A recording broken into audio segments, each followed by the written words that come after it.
What's going on, everybody? Eric Lindquist at Stochastic here in the Odd Chopper channel, coming to you with a Tuesday edition of NBA Lindy's Leans, Likes, and Locks. Hit that like button, subscribe button, notification bell. Goes a long way for me on this video. Goes a long way for you. That way you become a prize whenever great content is going live here at our little neck of the YouTube woods. I burned my mouth on very hot chicken noodle soup. I don't know how I do such things. I'm a dumb from time to time, but fortunately not always in the sports streets.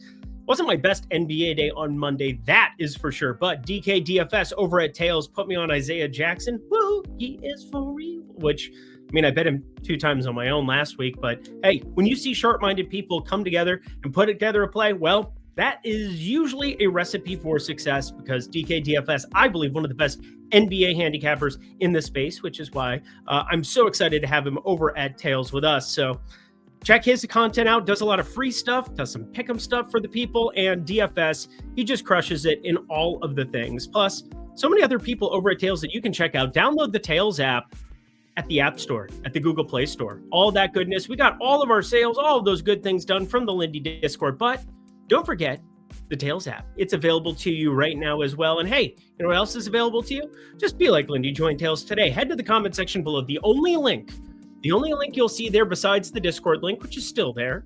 You could sign up for the Lindy and Friends Discord. Would love to be able to have you guys over there. I think promo code Lindy NBA is still going on. I think that's half off weekly or half off monthly. So check that out, even though I don't have a graphic for it. That'd be too convenient. But be like Lindy, join Tails today. We're going old school NBA style, leans and likes all together. Individual games. Ooh, how you like that, Daddy? Golden State taking on Orlando. That was really creepy. I apologize to everybody involved. We got ourselves quite the festivities here. Golden State going to be playing basketball with Will Richard and Moses Moody, who made like infinity threes. He had 7 threes in like the first 9 minutes of the game against the Pelicans the other night. Thought he was going to set a record, and then Steph Curry, I'm sure, was like, bro, I've got all these records. Do not take them away from me. Klay Thompson 10.5 was still one of the dumbest things I've ever seen. Golden State, though, taking on Orlando without Paolo Banchero, and that is where you're seeing 3.5, that 2.5, kind of both numbers kind of across the industry right now. But Franz Wagner eats up a lot of this usage, about a 7.5% bump year over year here in his usage when he has Paolo Banchero off the floor. But Desmond Bane sitting there is pretty annoying. Jalen Suggs with the Q tag is pretty annoying. Tristan DeSilva, he's been pretty good offensively, limited minutes there, starting off and then finishing and playing himself into a larger workload, that's for sure. Interesting stuff with Mo Wagner, still another month and a half, 2 months away from coming back. Wendell Carter Jr. there, but they just don't want to give minutes to Gogo Patatse ever. It's so annoying to me, and Wendell Carter Jr.'s been all right this season, but this entire game, I just don't have any interest in it at the moment. Maybe the Jalen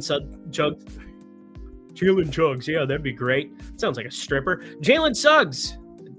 It's a creepy stripper named Jalen. But Steph Curry, under 4.5 threes. Don't really have any desire for it, but it was popping up in the pick'em streets, which I've been emphasizing more and more here on this video, just to give people an idea of, hey, you know, minus 122.38. We got to beat that threshold on every single play going forward, whether that be from a market-based, where you're kind of like figuring out exactly where to land, or whether you're looking from a projection-based. And don't worry, we got some cool stuff coming to Portfolio EV, I believe, tomorrow. Ooh, that's going to be fun. All you pick'em people, let's go. Your time is here.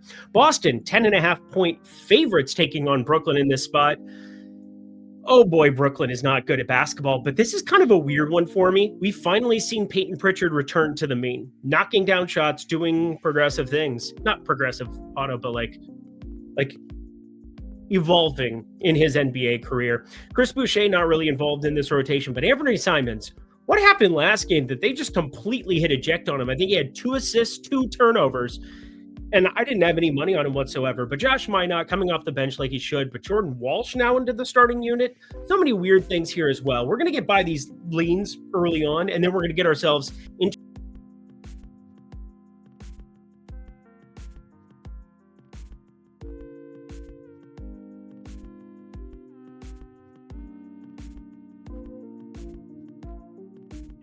black screen. That's great. Well, here I am, Boston minus 10.5. Hit the wrong button, as you might have been able to tell. Let's get ourselves over to, I believe, I mean, it's not the game of the day because LeBron James could be back in our lives, and I kind of expect him to be back in our lives. G League All-Star LeBron James.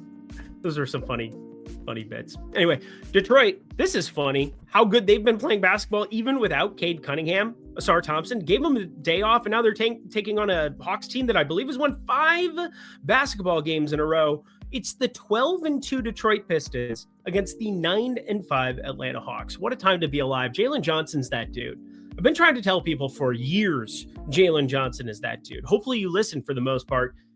Jalen Johnson is that dude. But Kristaps Porzingis questionable. Okongwu questionable. Reece Shea, who left the last game early, I think he's closer to doubtful, but listed questionable at the time. Cade Cunningham, Asar Thompson, questionable coming off of taking the day off on the front end of the back-to-back. On the second leg of the back-to-back, you have them both out. This will come flying in Atlanta's direction. But with them in, we're talking about a guy in Cade Cunningham who plays 36-plus a night, and Asar Thompson right around that 30-32 when he's not in massive foul trouble and they can play him for more. One of the better defenders in the entire association. I posted this over on X. I have no clue how you're supposed to analyze this game with all of the Q tags at this moment in time. Plus Detroit, they didn't play the front end of the back-to-back. If they had played the front end, maybe they sit the second half, but it was against the Pacers, who I still don't understand how they're this bad. Like, how are they this bad, friends? They are that bad. Anyway, oh yeah, I said I was going to do something else before this, but you know what? Let's get to the first play of the day. It's probably my favorite play of the day. Memphis taking on the San Antonio Spurs. On the Memphis side, John Morant is still unhappy. John Morant is not going to be playing basketball here as well with his right calf strain that he sustained. Maybe they're just looking for a trade partner, a dance partner. It's going to be really hard to trade him considering he gets max money, and then it's been a headache for everybody. Well, specifically Memphis. Only Memphis that he's played for in the NBA. His dad, T, and him could go hang out. By the way, T. Higgins is going to smash if there's no Jamar Chase on Sunday. I was just randomly thinking about that. But Cedric Howard, we saw get the start. Vince Williams played point guard in the absence of Ja Morant. I wouldn't be shocked if they just switched something up for no reason. Just why not? You have Cam Spencer, who when he starts is going to absolutely eviscerate whatever his props are listed on that given day. So keep that in mind. And Santi Aldama playing a pretty noticeable role as the 6th man on this team. But this is all about Victor Wembanyama. He's going to be out now, left calf strain, 11 games, 12 games. We're looking at him missing at least. And that is going to open up time and opportunity for everybody. So let's go down the line. De'Aaron Fox, he's going to be your usage hog. I'm seeing 25.5 as opening points prop, completely efficient. Devin Vassell. Don't forget, we also have Stephon Castle, who's going to be out with the left hip flexor here for this game. But Devin Vassell probably ends up being your number 2 in this current iteration of the team without Dylan Harper, without Stephon Castle. You got Julian Champagnie, who just kind of a wash, doesn't really do much for him. Harrison Barnes, a little bit more usage and rebounding coming his way. But there's one major beneficiary. They have Bismack Biyombo as a way distant guy. Keldon Johnson playing some backup 5. Kelly Olynyk really can play some backup 5. But Luke Cornett, he is definitely a fantasy asset. And somebody that whenever he got time in Boston, we saw go completely blitzkrieg pop. And I think we're going to see the identical situation for him here in San Antonio. And in fact, he was my auto trigger bet. As soon as his props trumped out, we ended up betting it pretty decently there in the premium Discord on Sunday. He easily cashes the points plus rebounds there, but I'm focusing primarily on the points for this one for a couple of reasons. One, he's not probably going to have to deal. It's going to be Harrison Barnes on mostly Jaren Jackson Jr. and Zach Edey. He's going to be able to do a lot of things in the mid-range against Zach Edey. Finished the rim for the most part. Zach Edey's supposed to be a decent defender, but guess what?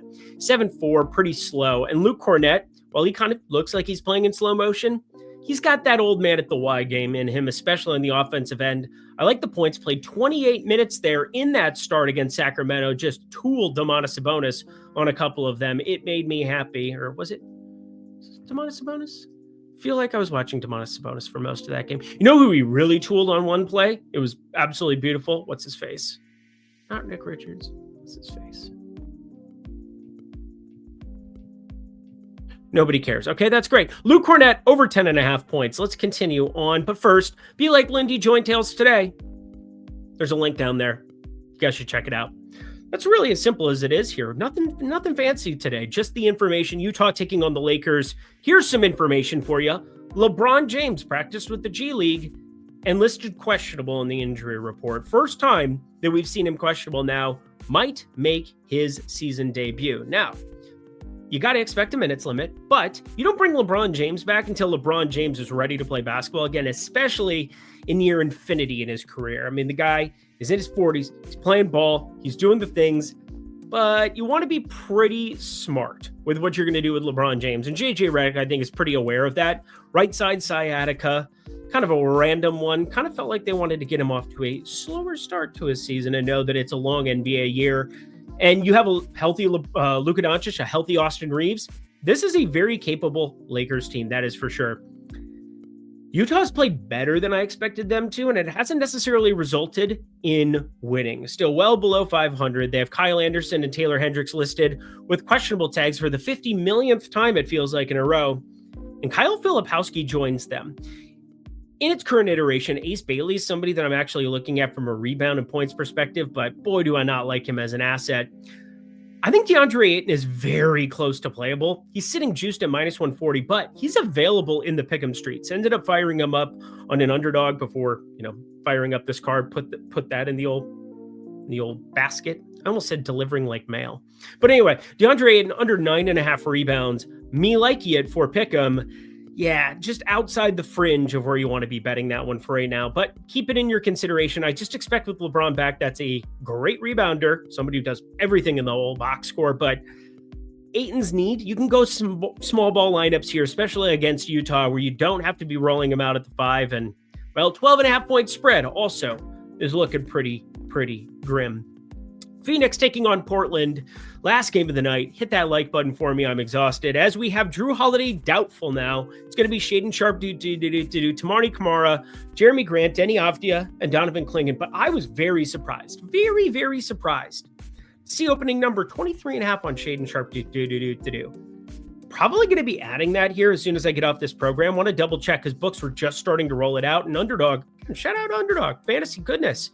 For the pick'em people, they were the first people who dropped props, so I ended up kind of combing through them, doing everything over there first. I'll carry it over to Prize Picks. I'll carry it over to all of the sports books, and then, we'll be able to make some money. But Shaedon Sharpe, 23.5 already on the pick'em streets. I'm starting to process that people don't realize that Shaedon Sharpe without Drew Holiday on the floor is going to absolutely chuck. 35% usage, not out of the realm. And it's especially wild that we're seeing Dylan Brooks potentially enter those kind of conversations. 30 plus in back-to-back games, absolute insanity there. But Grayson Allen, he's going to be out for this one. Jalen Green, he's still out with that right hamstring injury for a long time. This is not who Dylan Brooks is long-term. And yeah, Tamani Kamara, going to be the better defender, and you're going to probably want to have some time for him over on Devin Booker as well.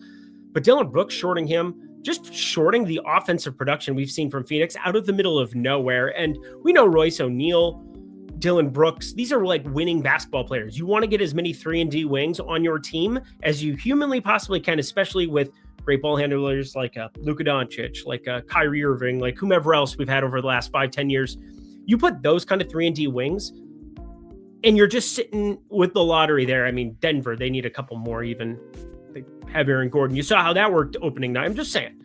That's the recipe to winning in the year of our Lord 2025-26. But Portland money line, this is my path for it. Donovan Clingan defensively against Mark Williams, really, really nice. Denny Avdia creating assist rate, 6.5, 7.5 assists, perfectly efficient. Stay away from that. I feel really good about the Portland side being competitive, and they're the even money side. They're the dogs here over at Bet365. Now, it started to flip in a couple of spots, so be careful of this one. I don't want you playing Portland minus 125, minus 130. That is out of the realm of where I want you, but you get that inside of the minus 115 number still. I think then the rightful team is getting that VIG. And, at even money, I'm absolutely taking Portland with negative regression due for Dylan Brooks. Holy crap. And that does it for a 15-minute edition of NBA Lindy's Leans, Likes, and Locks. Head to the comment section below. Let me know if you enjoyed this. Again, we went back to old school Indies, didn't have all the lean boards, talked about the in and outs of every single game on the board. Just something I'm able to do on Tuesdays because, my wife's still working. I love my wife. Anyway, we've got ourselves an awesome week coming up. Why did I tilt my camera like that? What an idiot. We have an awesome week coming up at Tails. Download the Tails app. Check that out. One more time, down below, be like Lindy. Join Tails today. Until next time, friends, I'm Eric Lindquist. Best of luck in the NBA streets on Tuesday, November 18th. Just thought I'd throw the date in for fun there. Have a good one. Bye.